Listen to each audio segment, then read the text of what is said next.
Hello friends, welcome to the course on Institutional Management and Administration. In this session today, friends, we are going to talk on one of the very important elements of institutional management process, that is directing, which is linked with manpower. Directing gives a direction to the individuals to work in the right perspective. In this presentation, I am to talk about the concept of directing, characteristics of directing, functions of directing, and elements of directing. Let's start with the concept of directing. Directing is a function of management performed by the top level management in order to achieve institutional goals. It is a process in which the institutional managers instruct, guide, and oversee the performance of the employee to achieve the predetermined goals. Directing is said to be the heart of the management processes. It initiates action, and from there the actual work starts. Management has to undertake various activities like guiding people, inspiring them, motivating them, leading them in order to achieve the desired results, and directing involves all of these activities. Let's understand the characteristics of directing. Basically, directing is required at all levels of an institution. Every institutional manager provides guidance and inspiration to his subordinates. That's the reason it is called a pervasive action. It's a continuous activity as it continues throughout the life of an institution. Because it is acting on the humans, that's the reason human factor is very important in directing. It is linked with the subordinates and therefore it involves human factor. Since human factor is complex and behavior is unpredictable, directing function becomes very important for any institution. The important function of directing being the heart of the management process and therefore being the pivot around which all the accomplishment of goals take place, it involves many important parameters and it gives benefits to the institution which are as follows. It initiates action in an institution. After this action, all the activity starts. It integrates the efforts of all human resources in an institution. It provides means of motivation for better performance. It provides stability to the institution through the judicious blend of pervasive leadership, effective communication, strict supervision, and efficient motivation.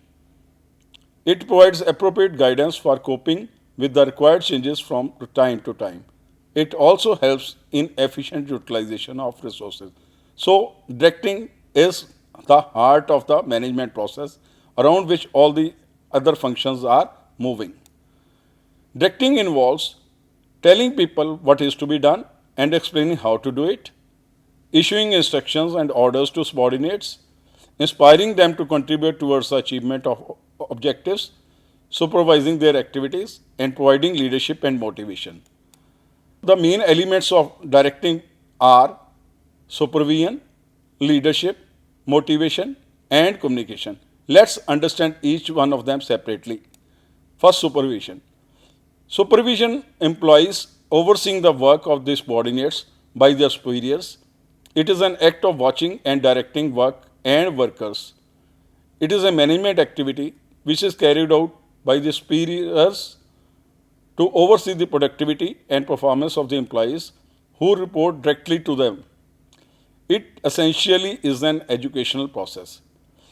Educate less qualified or less experienced by better qualified and better experienced ones is the main emphasis of supervision. Supervisors are the key people among managers at different levels. They are a link between the top and the middle management and the workers. It refers to the day-to-day relationship between a manager or a superior and his subordinate in an institution. Definitely, it does not aim primarily at fault finding but at the education and guidance. So, the main purpose of supervision is to educate, guide those people who are less qualified, less experienced by those people who are qualified and better experienced ones. Let's understand the difference between directing and the supervision. Directing is a wide perspective, whereas supervision is a narrow perspective. Directing involves motivation, communication, supervision, training and leadership, whereas on the other hand, supervision is a narrow perspective as it is one of the elements of directing. Direction is generally from the top level. On the other hand, supervision is restricted to the lower level management. Generally, direction is related to supervision, which is the intermediate link between the workers and the management. On the other hand, supervisors has to deal, guide and lead workers directly under his command. Direction being from the top level involves formulation of policies and taking important decisions. On the other hand, supervision at the lower level mainly involves implementation of the decisions taken by the top management. It can provide for financial and non-financial incentives based on the recommendations of the top bosses. On the other hand, under supervision, supervisor cannot provide incentives but can only recommend towards the special cases which they feel are doing the excellent work in the organization. Supervision leads the efforts of the employees under their command. On the other hand, direction involves leading the efforts of medium and lower level executives. So, direction is from the top and supervision is the process which is being followed at the lowest level and it is implemented at the workers down under the supervisor. Then comes the second element of the directing, that is called communication, which is very important part of the any organization because no direction can be given unless there is a proper system of communication in the organization. What communication is? Let's understand it. Communication is a process of passing information, experience, opinion, etc. from one person to another. It helps employees in an institution to understand their role clearly and perform effectively. It helps in achieving coordination and mutual understanding, which in turn leads to institutional harmony and increased productivity. Communication improves managerial efficiency and ensures cooperation of the staff. Effective communication helps in molding attitudes and building up employees' morale. Communication is the means through which delegation and decentralization of the authority is successfully accomplished in an institution. It is generally said the institution which is rising, it shows that their communication system is effective and accordingly directing the basic element of any institutional management process can only be happening if the communication system is effective. The third element of the directing is leadership. Leadership may be defined as a process by which an institutional manager guides and influences the work of his subordinates in a desired direction. Leaders can motivate the followers to work and thereby increase their performance level. With their continuous support and guidance, leaders are able to build confidence among their followers, thereby increasing their speed and accuracy and decreasing wastage.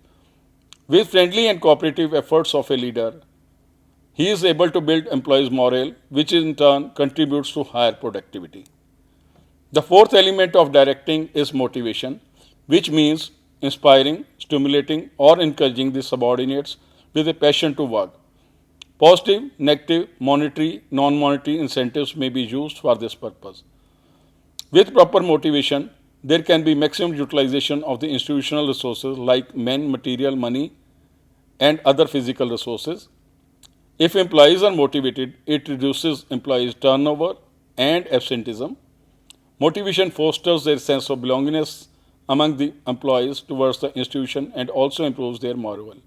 Motivation helps in reducing the number of complaints and grievances.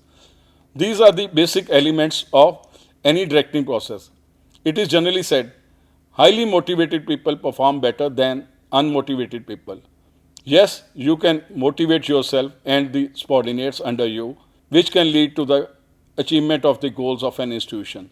Summarizing, it is said that directing is a process in which the institutional managers instruct, guide, and oversee the performance of their employees to achieve the institutional predetermined goals. It guides and helps the subordinates to complete the given task properly and as per schedule. It provides the necessary motivation to subordinates to complete the work satisfactorily and strive to do the best. It helps in maintaining discipline and rewarding those who do well. Directing involves supervision, communication, leadership, and motivation, which are essential to make sure that the objectives are achieved in an efficient and effective manner with optimum utilization of resources. This is all I wanted to deal about directing in this session. Thank you. Thank you very much.